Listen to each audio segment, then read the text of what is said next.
Hey guys, what's up? It's 8-Bit Eric. Today we are going to review Batman Arkham VR on the PSVR. This is a brand new virtual reality Batman experience that has you dressing up as the Cape Crusader to take down crime. Who the fuck does not want that? So, first things first, the second that I found out there was going to be a VR game for the PlayStation VR, I knew I had to have it.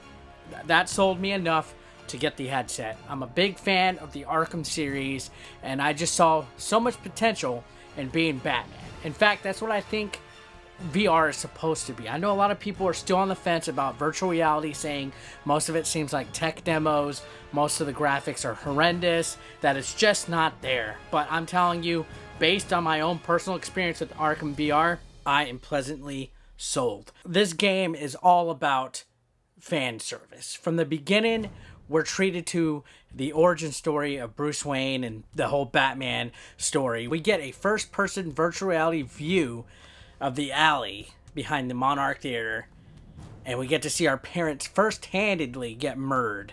This was pretty powerful. I mean, when I looked at this, it just felt so surreal being in that alley, seeing them getting shot, and then being face-to-face with Jay Chill.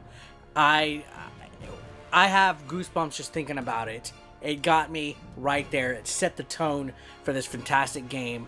Everything about this is fan service. The next area is Bruce Wayne's manor.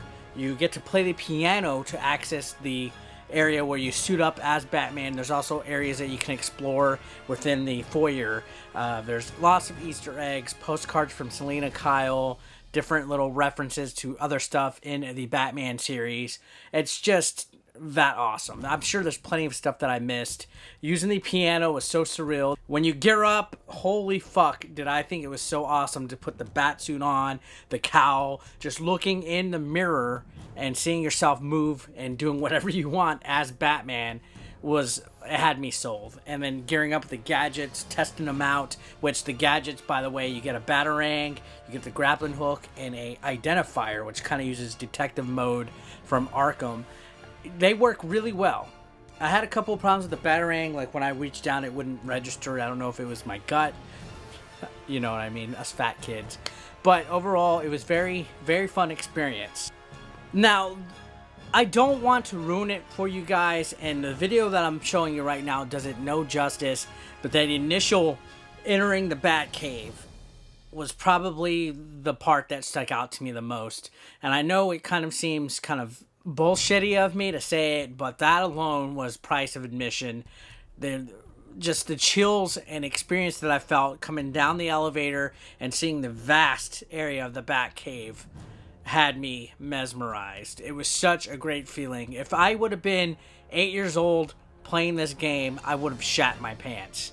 And the Batcave has all sorts of stuff to look at, all sorts of gadgets, exploration. There's like target practice. There's trophies and nods to different eras of the Batman series. Now, the plot of this story. Robin is not answering his telecommunications device, and you are trying to figure out where he is. So on the way to find him, you get in touch with Nightwing, but you find out he's been attacked. And now it's time to find out who's the aggressor before they get to Robin. Now, there are certain plot twists that I really don't want to spoil for you guys.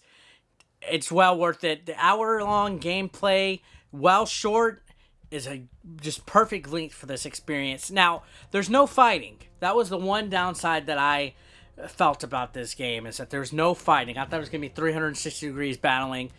This is mostly like detective mode on Arkham. You scan the area, find stuff, evidence to lead you to the next area. And it's 4 stages, 5 stages progression, and you find clues from each site to give you insight of where Robin could be at, and find the plot, I guess the guilty party in the plot. God, I don't want to ruin it for you guys. So yeah, there's no fighting. That was a major downside, but everything else that you would want about a Batman game is there. Villains, familiar faces, Easter eggs, perfect voice acting, and just scenery all over. It's awesome. Graphics, I think they are on par with the Arkham games. Now, the game time, as I mentioned, is really short. They do add a little bit of replayability by having additional Riddler trophies that you can look for. There's 30 of them, when you complete the game. So that, I've never personally liked the Riddler trophies, but I mean, that's something that you can have right there. Now, my final thoughts, as I mentioned, I think that this is the ultimate fan service game for people that have always wanted to feel like Batman. I can't recall a time in any of the other Batman games where I felt like I was actually Batman, and to experience it in VR was totally unreal. I highly recommend it. It's beautiful because this title is only about 20 bucks. It's not even being sold for full retail, so there's no reason to not check it out. And well, guys, that's it for today's video. Thanks a lot. I'll see you next time.